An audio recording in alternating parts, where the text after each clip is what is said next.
writing about a different culture.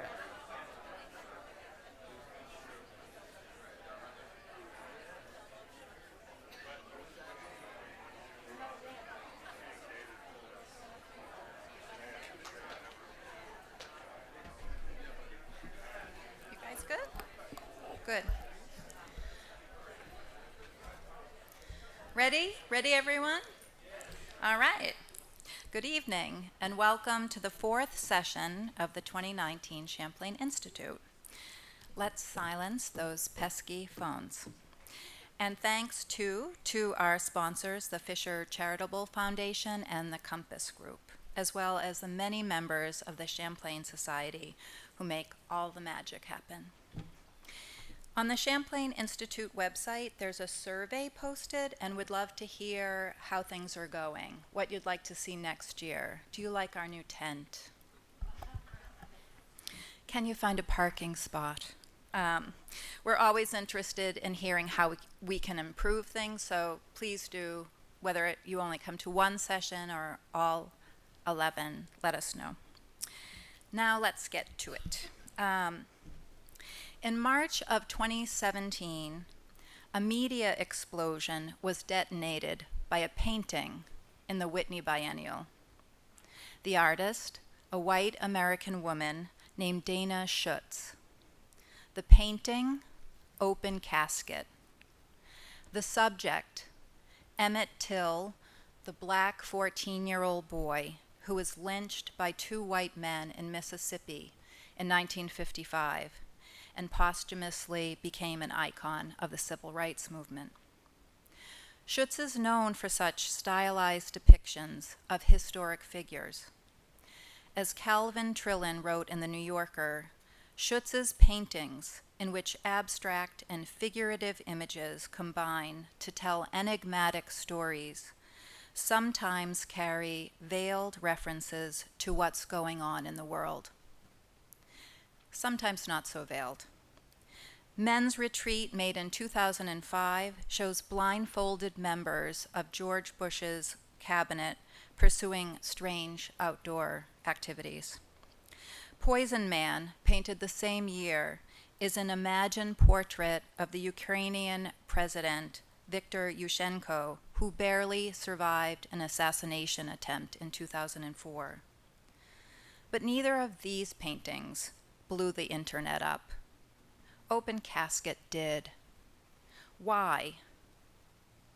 Shortly after the Whitney Biennial opened, Parker Bright, an activist and artist, stood directly in front of the painting in a t-shirt, on the back of which he had written, "Black Death Spectacle."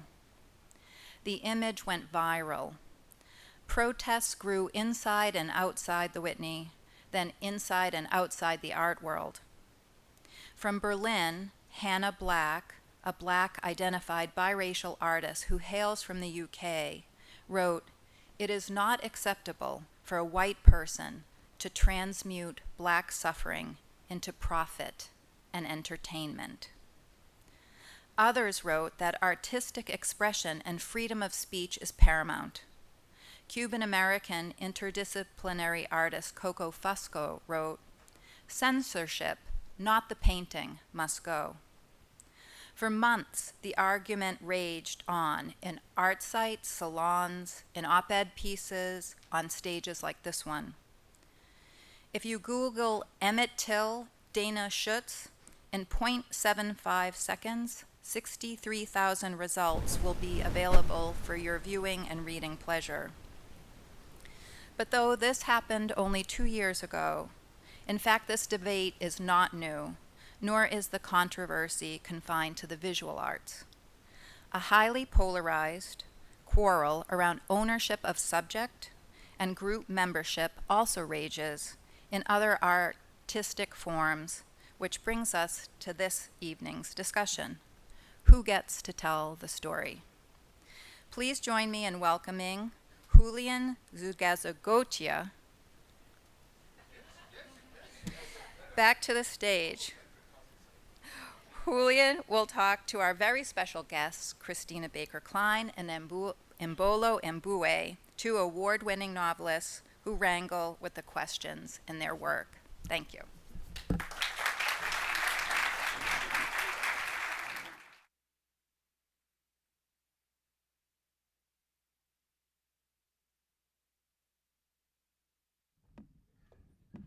Good afternoon. Yes, this is on. Who was here this morning? All right, okay, this is a great crowd. All right, you're in for a treat. And I am out of my depths in the literary world, but I'm so honored to be moderating this conversation with two very, very acclaimed authors. As you know, Christina Baker Kline and Imbolo Mbue have something in common. They're both New York Times best-selling authors, and their books have been raved by the New York Times and others. But there's a major difference, and we'll go in that, insofar that Christina has already published 5 or 6 novels, and Imbolo's first novel was the one that caught the art world and the critical world by fire. And so that in of itself is an interesting point. And as we're talking about where the voices come from and what are we allowed to write about, or what are we allowed to paint, or what are the subjects that we can talk upon, I think it's important to then bring into the front that Christina was born in Cambridge, England, and was raised also in the US, that you spend a lot of time, so you're one of the local heroes that uses also Mount Desert Island both for retreat and inspiration, and that uses this incredible place for your inspiration. And on the other side, Imbolo grew up in Mbue in Cameroon before moving to the US in 1998. She holds a BS from Rutgers University and an MA from Columbia, and now she lives in New York City, so a diasporatic life, and from which you wrote your first book. So that the notion of writing with different perspectives, I think, has been something that now in the literary world has also come into focus, whether the visual arts had the impact around that piece, but some of the same things are happening in the literary world. And today you're writing your next novel, of which we would love to hear about, but from the perspective of an Aboriginal from Australia. And you've lived in Australia, so you have a bit of experience, but is that enough to claim that you can write from that perspective? Hi, everyone. I'll start. I'm going to say, do a brief little, I want to briefly tell you that I begged Imbolo to come to Maine. We both live in New York, and I've never been to Maine before. This is my first time. So everything. You didn't need to beg me a lot. A little bit. I needed to beg a little bit. But yeah. A few years ago, I get a lot of books to blurb, and I often rush through the first chapter to see what I think and then politely decline. And this book came across my desk, and I could not believe how brilliant it was. If you haven't read Behold the Dreamers yet, you're in for a treat. It is a sweeping story of a Cameroonian immigrant who comes to New York and is a driver for one of the principals of Lehman Brothers at the time of the crash. And it's just beautifully told, and she embodies many different perspectives. But then I gave her a blurb. Then I stalked her and found her at the Savannah Book Festival, and I tackled you basically after your talk and made her be my friend. So it's always nice. Can I just say something also? Because since you're from Maine, I have to brag about Christina, okay? Because I have only written one book, and as a new writer, you don't know a lot, right? You write a book, and there's so much to know about this industry, and Christina has been one of my mentors. So that is why I'm here, because she's one of my mentors, and she advises me, so I just want to praise her for the wonderful work she does to help young writers like me, because she does a lot of that, and that is why I'm here today, because she also introduces me to new opportunities that I wouldn't otherwise have thought of, because I would never have been to Maine otherwise. Like lobster. Yes. Her children ate so lobster. This is a big love fest, so you're watching a big love fest going on stage, but we're going to talk about other things soon. We did say that we need to manufacture some controversy between us. Yeah. Anyway, so to get of which back, I will get caught in the middle.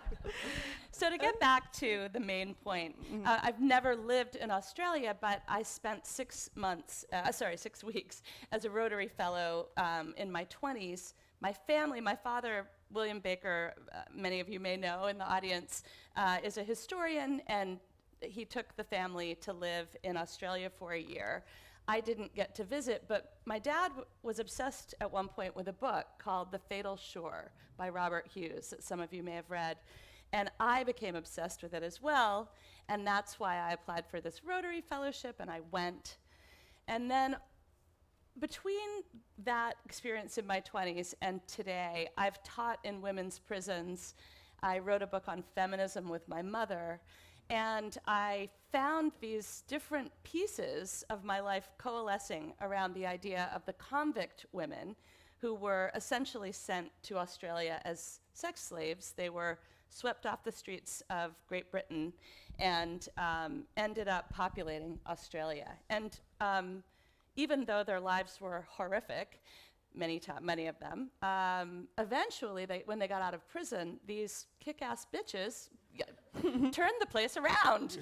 They ran the schools, and they were entrepreneurs, and they opened hospitals, and they just had all this agency that they would never have been able to have in England, the very stratified, class-based society. So it was actually transformative in so many ways. So that was the book that I got the contract for. Imbolo and I, at this, well, she's newer but has the same experience, which is that you come up with an idea and you sell the idea. So the idea was to write that book about these convict women.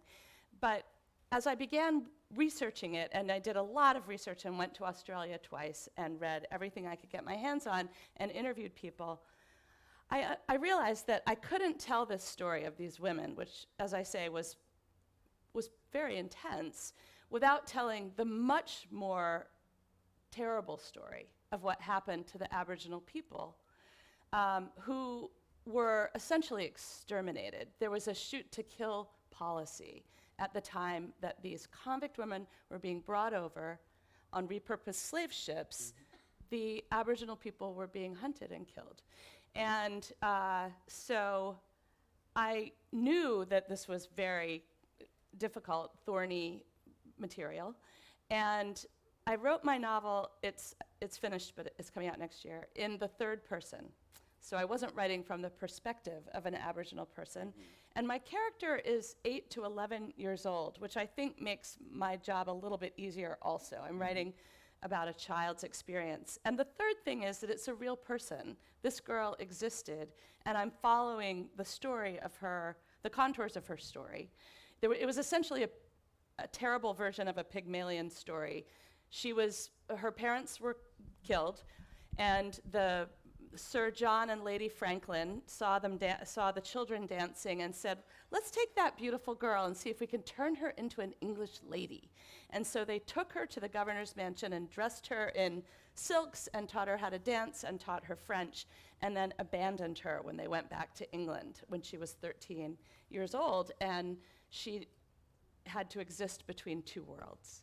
So that was the story that I took on, and I'm still pretty terrified about it. So what are the sensitivities that you have been confronted on that? Because the fact that exactly you're bringing a character that is based on real, but you have also to be, on the one side, empathetic to something that you're not, That's but right. on the other side, there is now something you were illustrating me, like sensitive readers. Tell us a little bit about what is the process of your novel, or what is the vetting that you want that novel to have in order to come to life?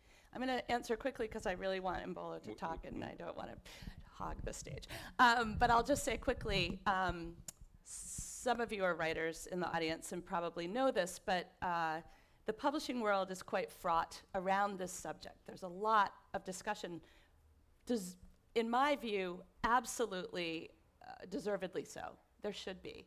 And when now you write about someone from a culture that is not your own, you need to have what they call sensitivity readers, which means readers from that community who will vet the material to sort of raise questions about how you're handling dialogue, language. I don't do dialect, but some writers do. I know that where the crawdads sing, that writer used dialect. in fact, today in Slate, there's a big piece about that novel, which is like the #1 novel in America right now, written by a white woman, and it's all about to the writer, the troubling aspects of her own appropriation. It wasn't until I started reading all this material today, I read about 8 articles, that I got really terrified. But anyway, I have a professor of Aboriginal history who himself is descended from the Trugawani tribe, and who is reading the book. And I have an Australian historian who's written 15 books about this subject, and I have a number of other people reading it. But I'm doing that, and it all started for me with my novel Orphan Train, when Donna Loring, who is a Wabanaki elder, was my first reader for my Native American character, and then I brought in some more as well. Yeah. So. But I want to, and first of all, Imbolo, you're so great mentioning that, again, this is your first novel. And I think when you're writing your first novel, you're not already thinking about the literary world in which you're now propelled and about sensitive readers or all of the. So from which voice were you writing your first novel, and how did this, were you aware of where it was going or where it was going to take you? Right. So I never imagined being a writer. I never thought much about writing, but when I picked up opened my computer to start writing many years ago, I wanted to write stories about people like myself. I never imagined writing anything besides stories about Africans and people living in Africa and dealing with socio-political issues in Africa. But I started writing that story, and I couldn't really continue it because it just was not working. And then one day I got an inspiration to write a story, which Christina mentioned, about an African immigrant from Cameroon who gets a job for a Lehman Brothers executive. So I wanted to tell the story of these two families, the family of the African immigrant and the family of the Lehman Brothers executives, and how both of their lives were affected by the financial crisis.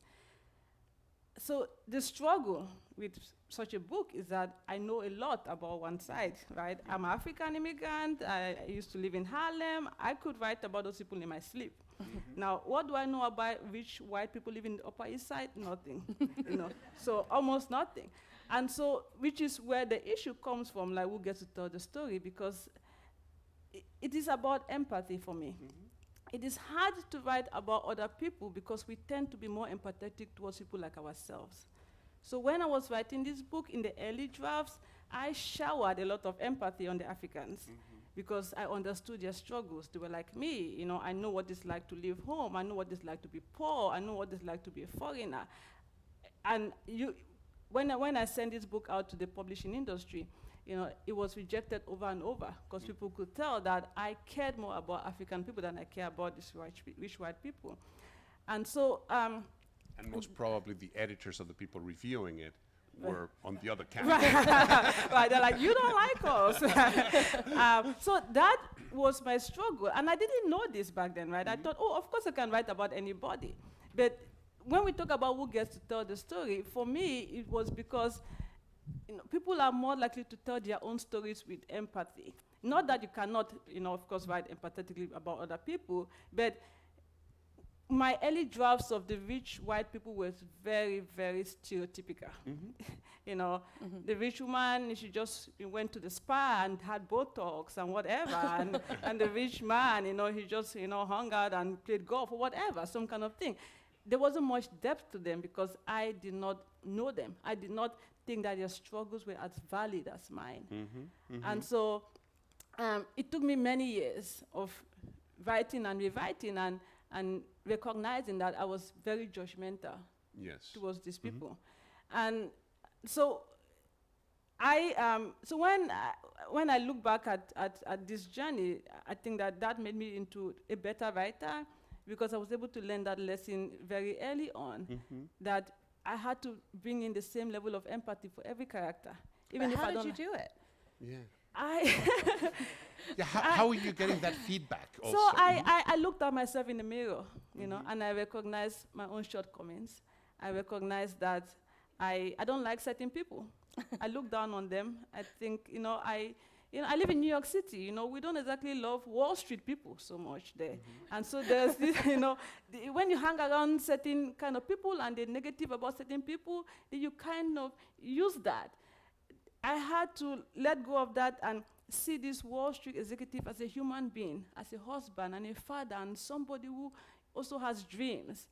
But that didn't take a day, right? This is after lots of rejections. I mean, like, my book was rejected by every agent in the country. And so But that rejection came with some comments, or that gave you feedback on saying these characters are less developed, or so you had some feedback. Yes, very few of them. I mean, a lot of them just say, thank you, I don't. But some of them take the time to say, it is very obvious that you don't show as much, empathy towards these other people because they're different from you. And my response was, what do you expect? What do you expect? Of course, I should care more about people like myself. But that obviously was the wrong way of looking at it. And so when I hear about people talking about, like, don't tell my story, I should tell it, I think it's because we are concerned and somewhat about, if you were to tell my story, like, would you really care about it the way I would care about it? Like, if you were to tell the story of an African immigrant, like, would you really know? Would you really show that kindness? Because, like I said, it's for myself, and I've noticed with other people, that it is just so much easier to care about people who you share a lot in common with. Right. And that is a human tendency, but as a writer, you have to push past that. It's very hard. It's really hard because now people praise, oh, Imbolo, you're so good to to all your characters. You're so kind to everybody. I'm like, you think that was easy? Like, I didn't wake up and say, I'm going to be kind to a rich Wall Street guy. I didn't wake up thinking that. I had to push, past my instinct to think less of them. Was there a key to it for you of getting under the skin of these people? Yes, it was a moment, when I was struggling with one of the characters. This character, her name is Cindy Edwards, and she's the wife of the Wall Street executive, and she's not an easy character. And something clicked, like, what happened to her as a child? Like, where was she born? Like, who is her mother? What was her childhood like? And then I woke up one day and I saw her childhood so clearly. Like, it was one of those, I don't know whether you get that as a writer, but you wake up one day and it was like, oh, like, everything is so clear, you have this clarity. And when I started seeing her, like I said, I still wouldn't want to go out to coffee with her. It's not like I like her like that. But I see her, I see her and I recognize the fact that she's just a human being, pushing hard against the world. But I also, to your point, Julian, I also struggled about whether a story like the financial crisis, the fall of Lehman Brothers, whether I had a right to tell that story. Yes. Because I felt like that was a very important moment in American history. And at that point, I'd read one book about the financial crisis, Dave Eggers, A Hologram for the King, and I loved that book. And I wanted to read so many books about the financial crisis because I lost my job, during the financial crisis. But I couldn't, and I said, I'm going to write a novel centered around the fall of Lehman Brothers. But there was still a sense of, like, who do you think you are? You're not Jonathan Franzen. You shouldn't be writing about it. This is like a very big American moment that you should, somebody else should write about. But I push against that. Like, I am an American also. I have a right to tell an American story also. Right. I mean, even though this is an American story and a New York story and an African story, but part of me also felt like people were going to say, like, this is a big moment for you to write about, because my character actually works at Lehman Brothers, and I write about the day Lehman Brothers collapse, which I did a lot of research on. But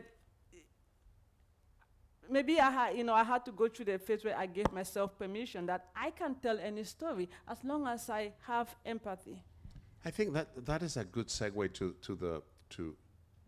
to some of the.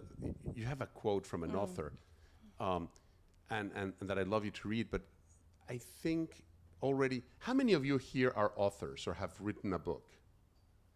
Okay, we have a lot of people who have suffered through that process then, because what you just said, I think, is what reverberates more in my mind. It's saying, as an author, the hours, the endless hours negotiating with yourself about creating characters, about creating fiction, you have to have such a deep passion about the story you want to tell. And that is the motor for that. So if you read those comments in a moment, what I want to ask you also is, you cannot wait till someone else write the book that you wanted to write. And if your experience, I thought, and I got it wrong from our briefing interaction yesterday, I thought you had lived longer, which even those things, when you mentioned it was 6 weeks, I understand now that your father was the one who lived there longer. But even those subtle things people are looking into today.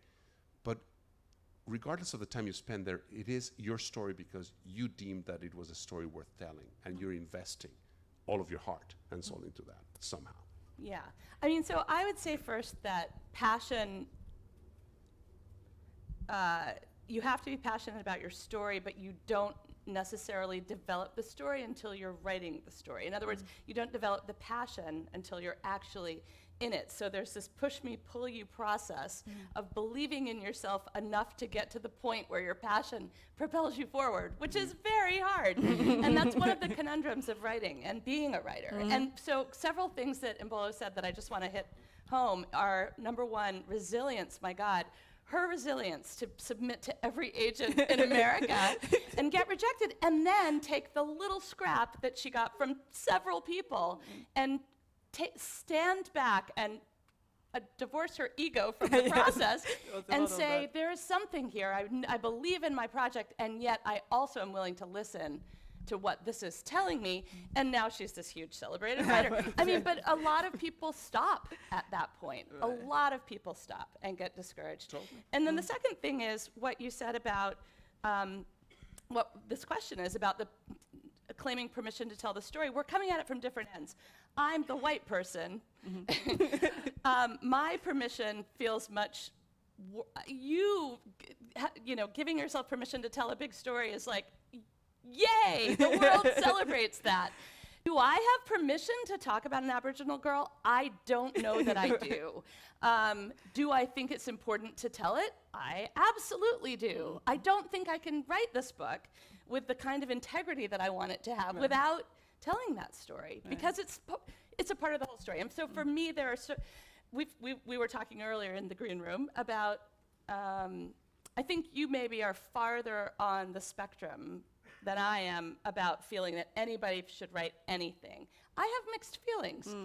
I am not sure that I should write a story from an African perspective in the first person that is the whole book. I don't think that there are lots of other people who can do that better, who know that world. Right.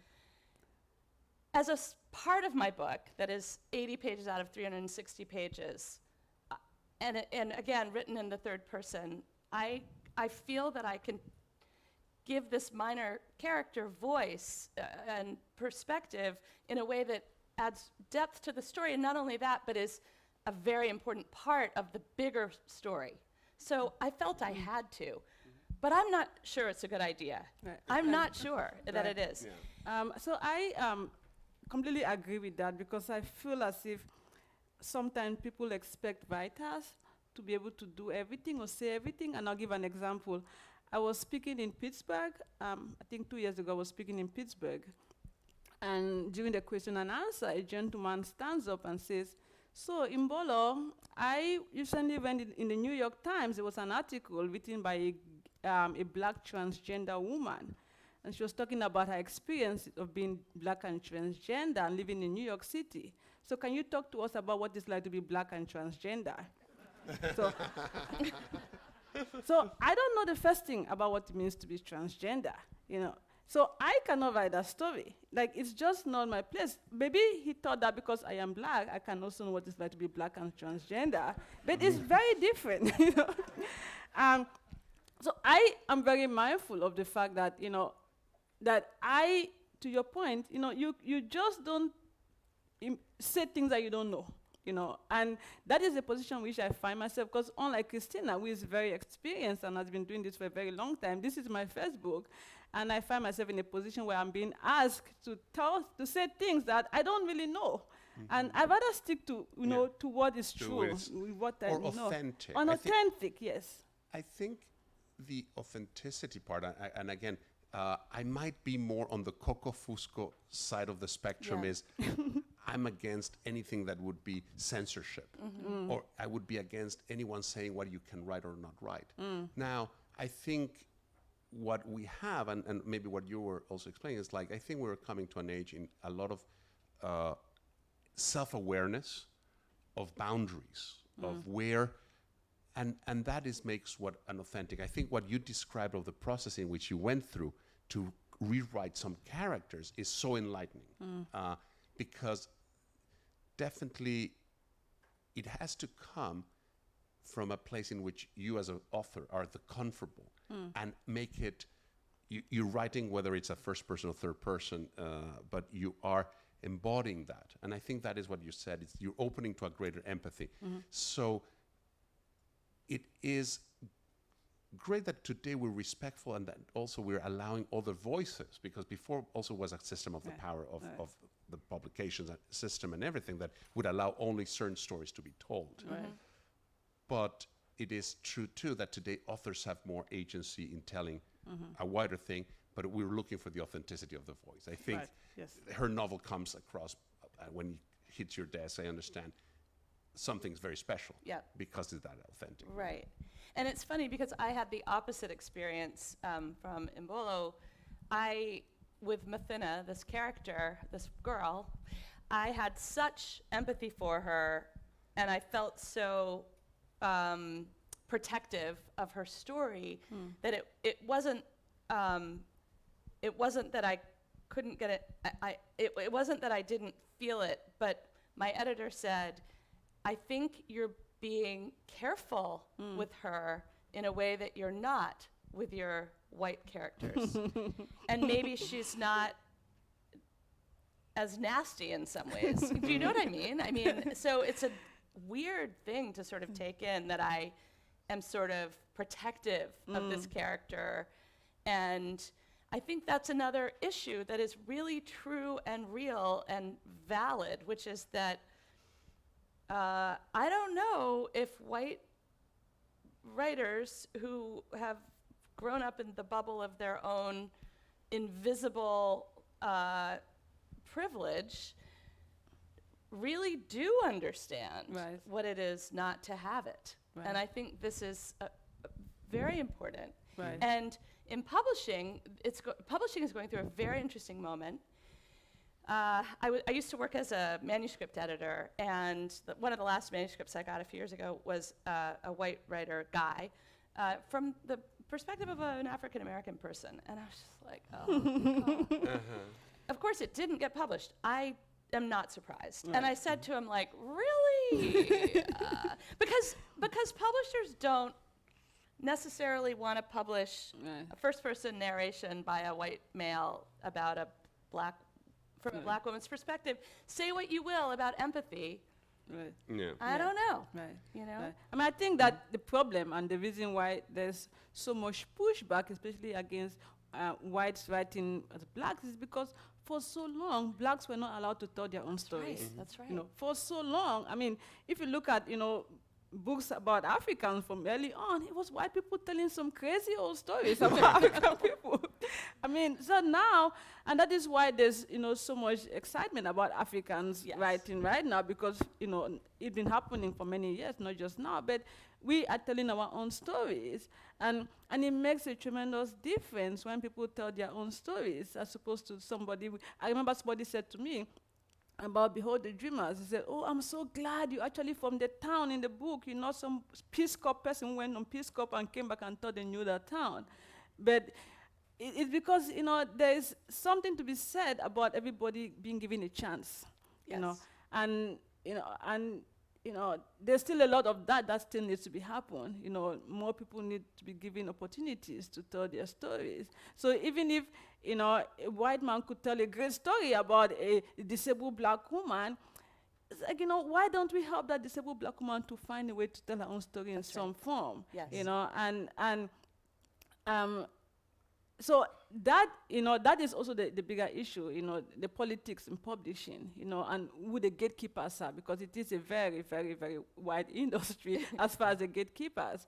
But there's been a tremendous amount of change. I mean, and we've seen a lot more diversity now. Yeah, with exactly. Right. Some of you may know the novel Pachinko, which is a wonderful novel by Min Jin Lee. So I was talking with Min Jin Lee a few weeks ago about the response to that novel, which I found masterful. I loved it, and it was about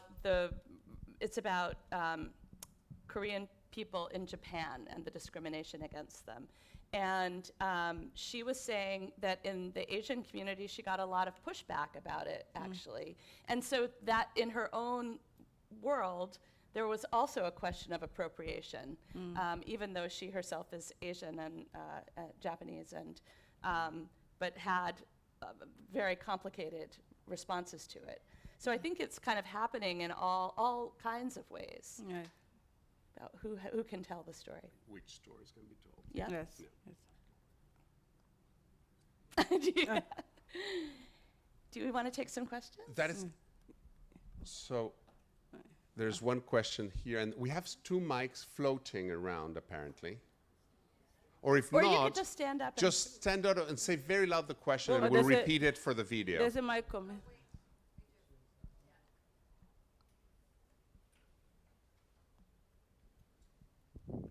Hello. Two things you haven't mentioned, which I'd like you to respond to. One is Uncle Tom's Cabin, which is probably the most important novel in American history, a white woman telling story of Africans. And the other is the role of the imagination. No one said that. Now, you seem very concerned about how things are going to be received, whether you're allowed to do this. But it always seemed to me that an artist, through their imagination, could justify something that was a great, gift to the world, despite other objections. So I'll say that, yes, I hear you about the imagination, but I think that part of what we're dealing with is that our stories, at least what my novel and Christina's work in progress, also needed a lot of research. And so we had to also do, imagination can take you so far, but you also need, when you're writing a novel that is based on, on events that happened, that you have to be very careful that you keep the historical details in place. But my novel needed a lot of imagination because I'm writing about a chauffeur who works for Lehman Brothers executive, a world in which I knew nothing. And so I had to imagine the life of a chauffeur. I had to imagine the life of a Wall Street executive. I don't know anybody who was a Wall Street executive. A lot of this just came out of thinking about what it's like to be a Wall Street executive and what it's like to struggle knowing that Lehman Brothers, where this guy works, is likely going to collapse. I had to imagine what went on behind the scenes at Lehman Brothers and also ways in which this family struggled, because on the surface, they seem to be living the American dream. But I had to really think about the fact that, people tend to have struggles that you cannot see, and imagine, really legitimate struggles for them, ones that I might not really have myself, but, find them to be credible enough to write about. And I'm not sure what your first question was. About Uncle Tom's Cabin. Yeah. Oh, I wish I didn't read, so I'll let you talk about that one. Yes.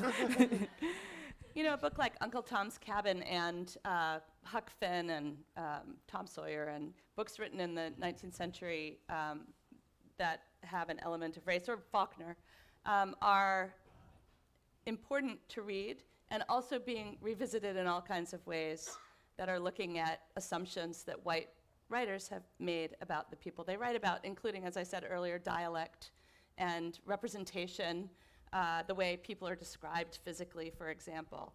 And I think that it's legitimate both to understand and think about what's useful, what's important in those books, and to have a conversation about how the world has changed.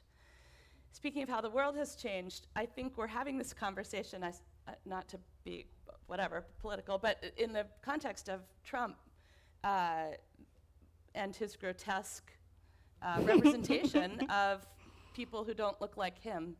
And I think part of the reason the publishing world is sort of thinking about this in such an overt way, and that you hear us trying to wrestle with some of these questions, is that we're confronted with a president of the United States who sees people who don't look like him as less than. And the fact that we're at this stage in 2019 is, I think, staggering to most of us. But writers are all wrestling with how to write in the age of Trump. And for me, I think, even though my novel takes place in 1840 to 1868, I think my work has gotten increasingly political in my own mind, not on the page necessarily. But I'm aware, as I'm writing, about these children who were imprisoned, kept from their mothers, put in what they called orphanages, but they were really prisons, not having committed a crime. I'm thinking of the This is the today's context. immigrant children in cages today. With Orphan Train, as I talked about that novel, I started saying things in my speeches because I got increasingly frustrated. I was in a lot of red states, and I'm sorry, I don't presume you're all Democrats in this room, but I will just say that there was a lot of talk about how back in the day we treated the Irish so badly. And I had to say, every immigrant group that's come to this country has undergone a hazing process. And it's as true today of Muslims and Mexicans as it was of the Irish and the Italians at the turn of the century. And it's not different. And also that the history of our country is not the history of the poor and the dispossessed. And the more books I write, the more interested I am, you might say obsessed I am, with the history of the poor and the dispossessed, and that's what this book is about. And so as far as the role of the imagination goes, it's absolutely primary. And so much of, I think, for me, the first draft, I don't know about you, Imbolo, is just pushing all of these questions aside and doing it. Otherwise, I wouldn't write a word. I have to just get rid of all of the worry about appropriation, the doubt about my right to tell a story. Do I have any right to tell an Australian story? No.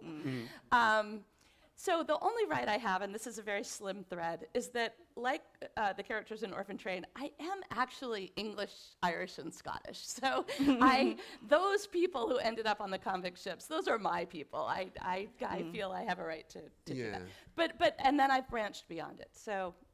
But the branching beyond, and I think that is also, and I alluded yesterday in a few of the remarks, is that I think that there is a point, and that the greatest common denominator, why I think both of you can write a story about another human being, is because you have, and you are a human being. And and I think if you push far, when you're looking at a Lehman Brothers executive you've never encountered or you never know, but there are some elements, and maybe it's good for the story, maybe it's not good for the story, but there are elements in which we are all confronted with the same level of humanity.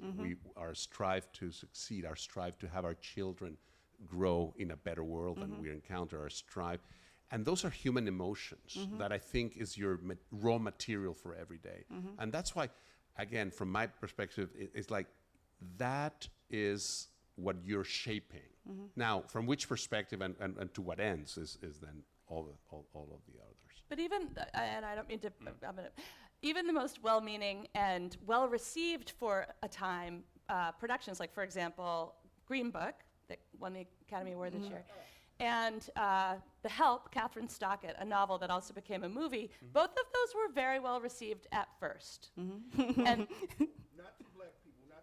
I know, that's what I'm saying. No, I agree. But they were, won an Academy Award and and even the black actors who were in The Help spent some time at the very beginning sort of defending the story. That was a process. And then, and you could speak to that, I'm sure. There was a huge tsunami of a backlash to both of those. To both of those. And in my view, it was a learning experience for a lot of white people, but it was also a really important thing to be hearing what felt wrong, what is wrong, and was wrong about the representation. Well, I don't think that, that any writer, sits and says, I'm going to write a book that is about other people to offend, I know. Like, you have an inspiration, at least in my case. You have an inspiration and you want to tell this story because you believe it matters. And everything else, like the permission or whether, is sensitive enough, that comes later. Because for me, when I have an idea, I just want to tell the story. And then, thankfully we have editors, who say, like, this needs help, this needs a lot of work. Like, for example, in Behold the Dreamers, I had a minor character who is a gay man. And I remember my editor, who was a gay man also, like, he sent me back his edits, and he goes, something the gay character said, and he goes, a gay man will never say this. I'm like, thank you. I'm glad you said it before anybody else said that to me. Like, this is not something a gay man would say.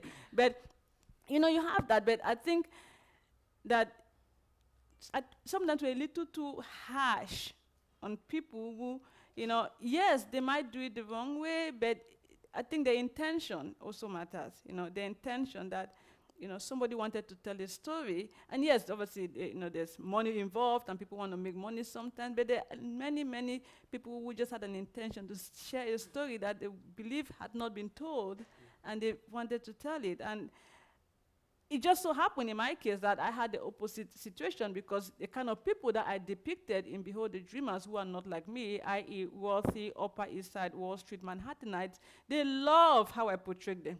Oh my God, Imbolo, you got us right. This is exactly how we talk. This is so, and they all want to know how I did it. Do you know anybody like us? They're very surprised that an African immigrant, got into their heads like that. But it is, again, because I had to really believe that I could understand another fellow human, to your point that, you hear it all the time today. It's such a cliche, we're all the same, but really, we're all the same. when you write a novel, you see that. Like, there's no difference between any of us. Like, writing a novel just made that so clear to me, because you realize that humans, are driven by the same kind of things, and they have fears and dreams, and they worry. And I remember at one point, I asked my editor, who is a wonderful, wonderful editor, my former editor. He's also a novelist, David Ibeshov. He wrote The Danish Girl. And so and I said to him, I said, because there's just very different characters, the way an Upper East Side socialite speaks is different from the way, an African immigrant in the Harlem speaks. And I said, do you think I have the differences in the way they speak? Do you think it's clear enough? I don't want them to sound alike. And he said, Imbolo, we're all saying the same things, And I realized, wow, that yes, it could be different, but writing my novel was such a journey for me. It was such a journey, and it's a big lesson in seeing myself, that it wasn't even so much. That is why I was also able to get past the rejections, because I saw it as not so much about this novel, but also about me, and coming to terms with how I see the world, and to recognize my own shortcomings in how I write about other people. You said earlier also that it was a mirror, but also you have to put it outside. A mirror is something that is out. Yeah. There's a question all the way in the back, and then... I've already had my fangirl moment, but one of the things I love about this book, Behold the Dreamers, is that reading it is also a journey. And reading this book is also a journey, because where you begin as a reader, as with all books, is not where you end up. But what you did by characterizing each of the characters with such respect and love is bring the reader, at least me, into a place where I understand myself better. Thank you. Thank you. Because you're able to, through those characters, and it's a woman's story, I would say, even though your main character in some ways is Jende, it's the wives' story as well. Right. And it's a really, as we talk in this whole conference about the role of art in bringing us together and communicating among the silos of this country, a book like this, the importance of it is that it reminds us that we're all the same. Right. But it only happens because of your unbelievable characterization and story. that you've told. It's Right. it's fabulous. So Thank thank you you. very much. Thank you. Thank you. It's true. And do wait for the microphone because we're on radio live, and so it's important that also people who are not here have the opportunity to listen to the comments and the questions. Yes. I believe that what has been imagined and created is a sufficient answer to the basic question we explore here. To excise Queequeg, Joe Polis, Jim and Dilsey from Moby Dick, The Maine Woods, The Adventures of Huckleberry Finn, and The Sound and the Fury is to wound those novels and reduce America. Thank Thank you. you. Thank you. Here, further down the aisle. And, or do we have a question there in the back? Yes. I'm not too articulate, but I'd like to say that the story, you are storytellers, and I believe you should not have to be afraid to tell the story if it's an honest effort to experience something else that will change our perspectives a little bit or a lot. And it's not a question, I just am afraid of saying, don't be afraid that you might offend somebody. That starts the conversation and also develops us as individuals. Thank you. Can I say Thank- something to that, though? Thank- Yeah. So to me, it's not about being afraid to offend anyone at all. What I think is useful about this conversation and about the thinking that we do on the subject is that it forces us to think 4 times, 5 times carefully about what the skin is that we're getting underneath, what the story really is, not to be glib about it, to take it very seriously. And I think there are a lot of, I told you, I got a lot of books across my desk, and a lot of them don't get under the skin, and they're not successful for that reason. And I think that it's useful, actually, to think of the weight of responsibility of trying to respectfully and lovingly and carefully and generously and truthfully show a culture that's not your own. Yeah, I mean, and I think, that is why Christina is a very successful writer, because, it is not just to tell a story, it is about telling it honestly and completely.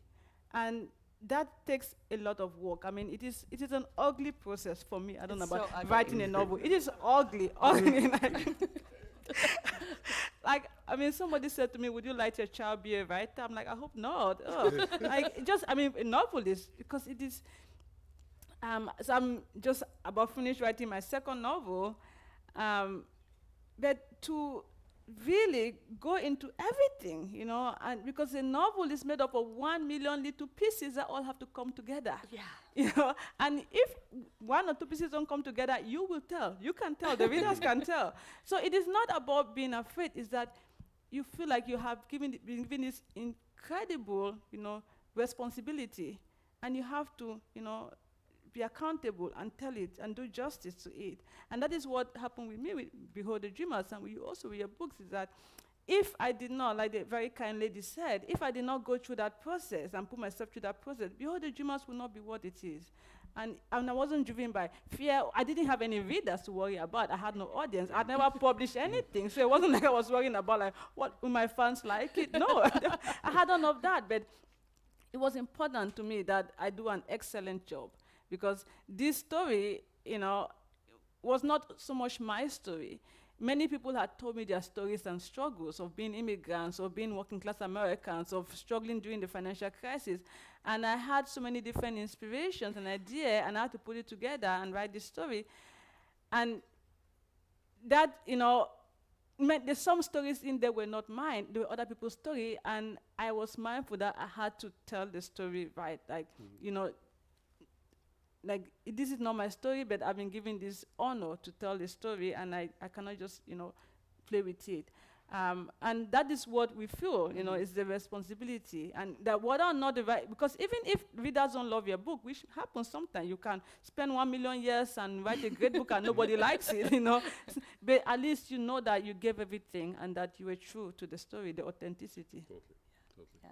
There was another question here, oh, there, and then here. Hello. Hi. Thank you for joining us here in Maine. I'm curious, the 4 speakers I've heard so far at this particular institute have talked about empathy. If you'd be willing to share how your development of empathy as a function of your writing has impacted your interactions with people in your daily lives, I'd like to hear about that. I'll let you go No, first. you were the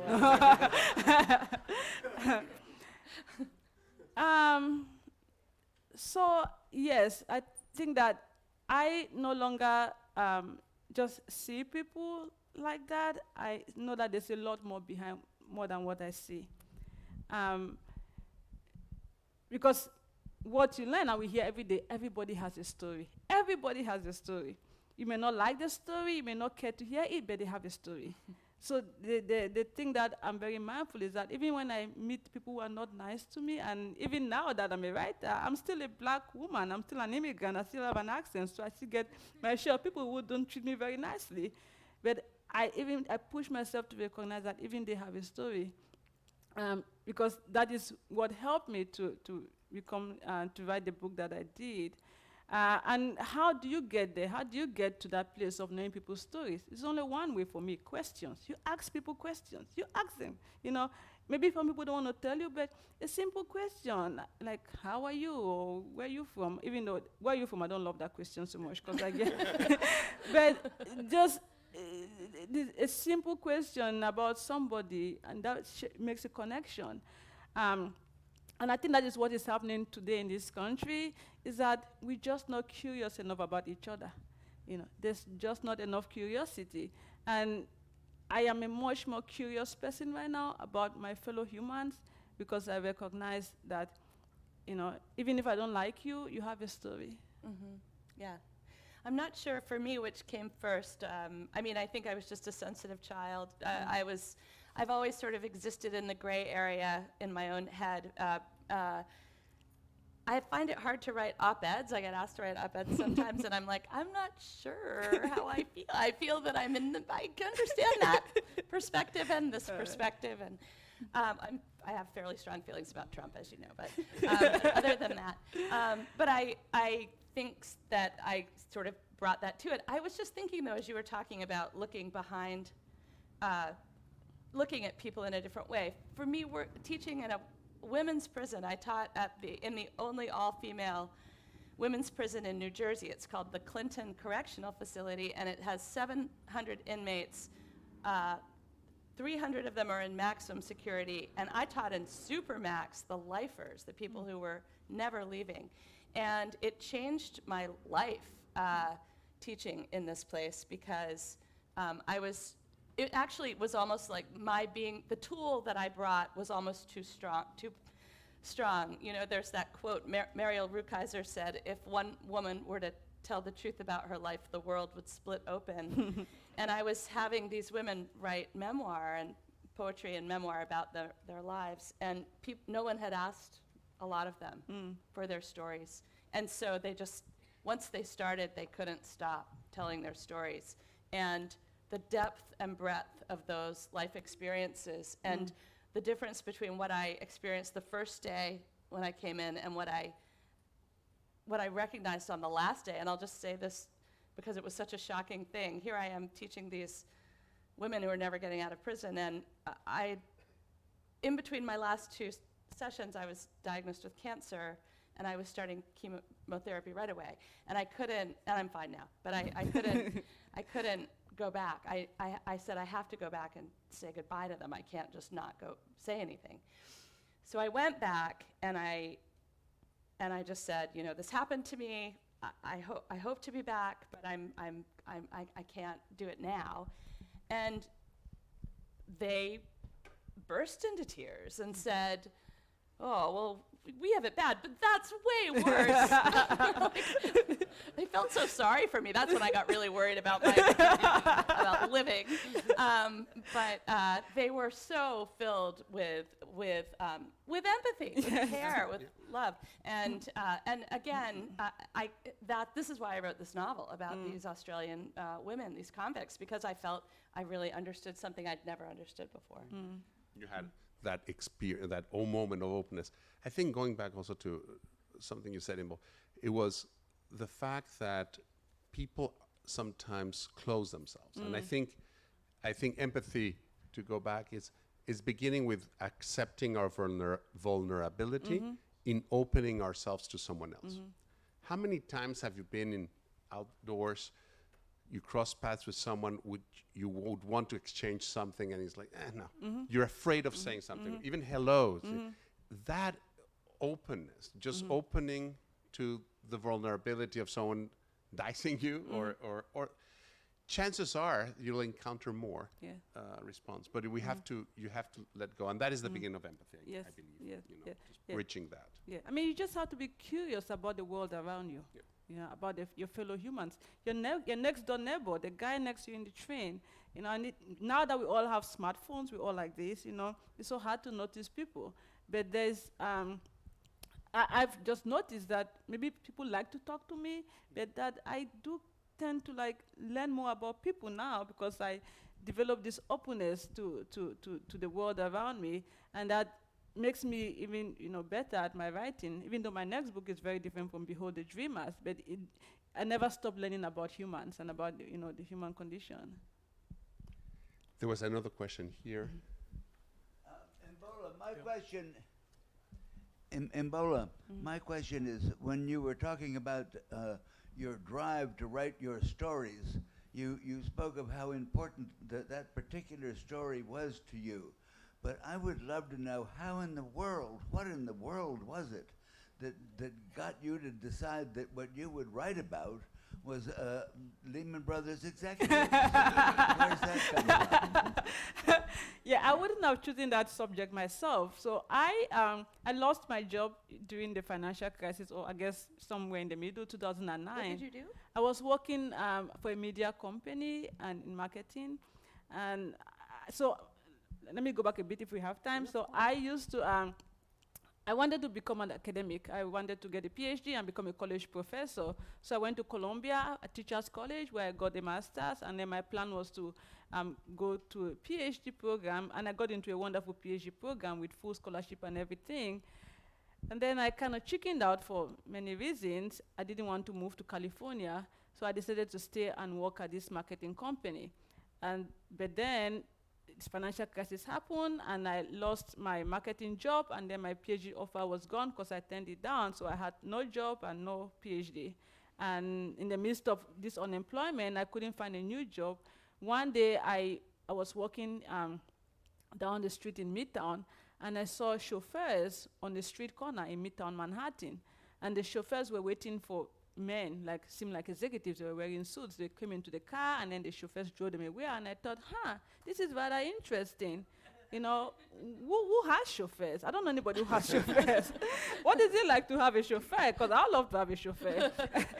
So I became very interested in the idea of people who have chauffeurs, and I went back home and I asked my husband, I said, who has a chauffeur? And he says, the Wall Street guys. I said, oh my God, the Wall Street guys have chauffeurs. So I'm going to write a story about the Wall Street guy who has a chauffeur.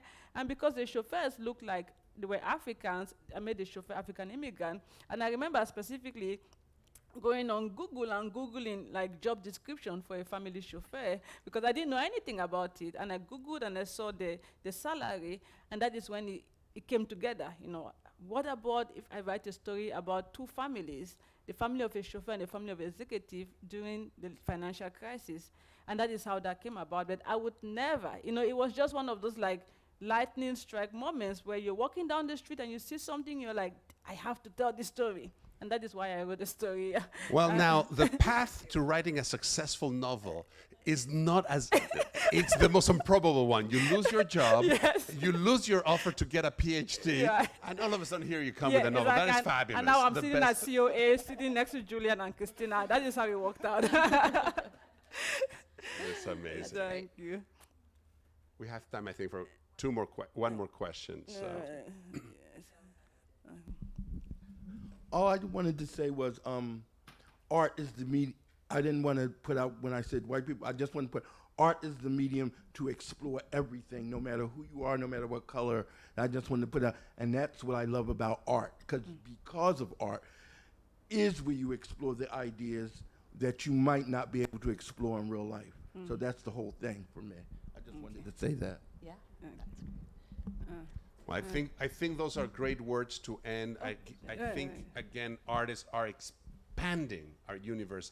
Both of you are representatives, both of a literature that is sensitive to our times, a literature that allows us to understand better the present, even if for you it's going back to 1800s and historical, but because they're grounded in experiences, transformative. And thank you for sharing what you share about your work with women in prisons and how also you opened to them and how they regave you back that confidence, that also trust. And I think in today's world, authenticity, empathy, and trust are things that I think will propel us forward.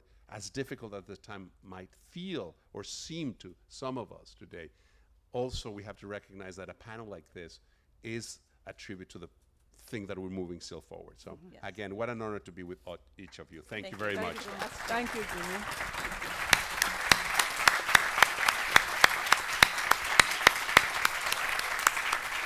And thank you, Julian, for making it look easy. Yeah, Julian makes it look easy.